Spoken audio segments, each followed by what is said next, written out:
Last week, I was watching the Lakers Hawks game when I saw something that I'm not sure I've seen in a really long time. In a league where players have made a living from hunting the weakest defenders on the floor, the Hawks did the complete opposite by bringing Anthony Davis in the pick and roll over and over again with a lot of success. In fact, they actually had way more success hunting AD than any other defender on the floor.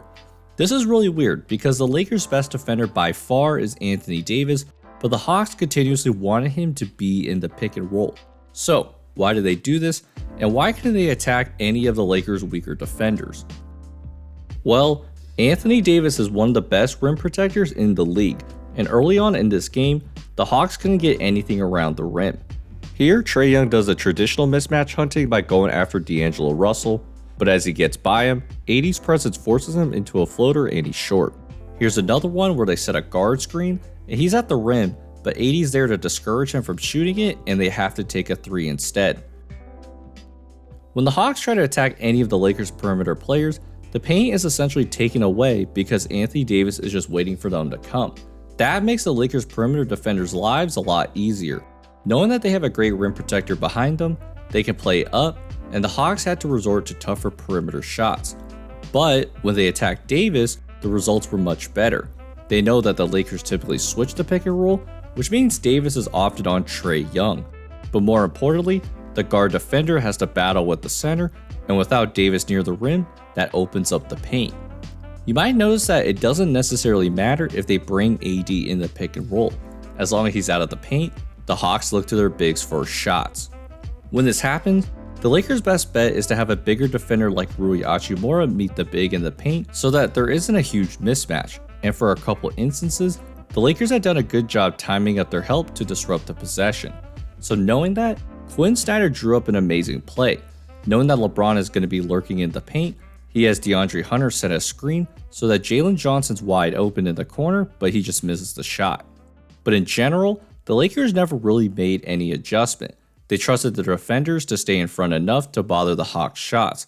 Now you might be quick to say that JJ Redick isn't a defensive tactician, but there's actually a good reason for this.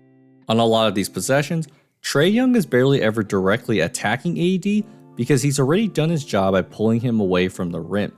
And that's the risk that Atlanta takes with this strategy.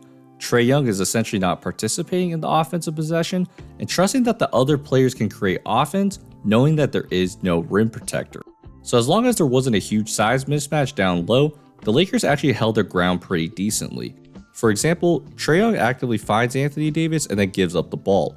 The Hawks decide to have DeAndre Hunter attack Gabe Vincent, but he loses the ball. Trae Young only actually attacked AD twice. In the pick and roll, AD slowed to switch, so he pulls a really long three. Then later in the game, he has AD on the switch again, but he rushes it at the rim.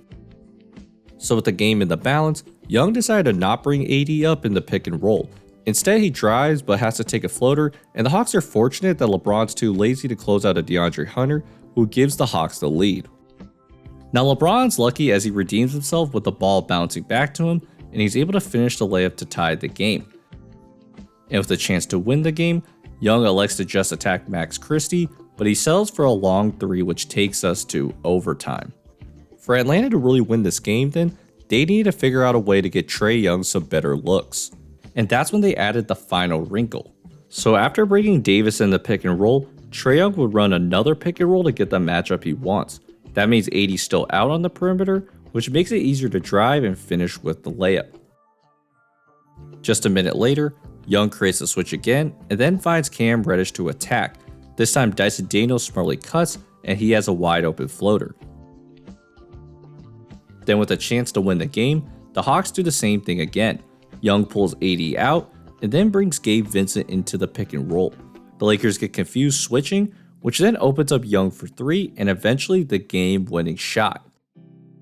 So if we add up all the possessions together, the Hawks were 8 for 15 when they brought Anthony Davis in the pick and roll, and that even counts for all the wide open shots that they missed too. Now if it isn't clear, it's important to say that this doesn't mean Anthony Davis is a bad defender by any means. If anything, this was the Hawks showing AD respect by doing everything they can to bring him out of the paint and to try and attack that way. And I thought it was a genius way for the Hawks offense to attack by going away from the norm, which is why they're looking like a pretty good team right now.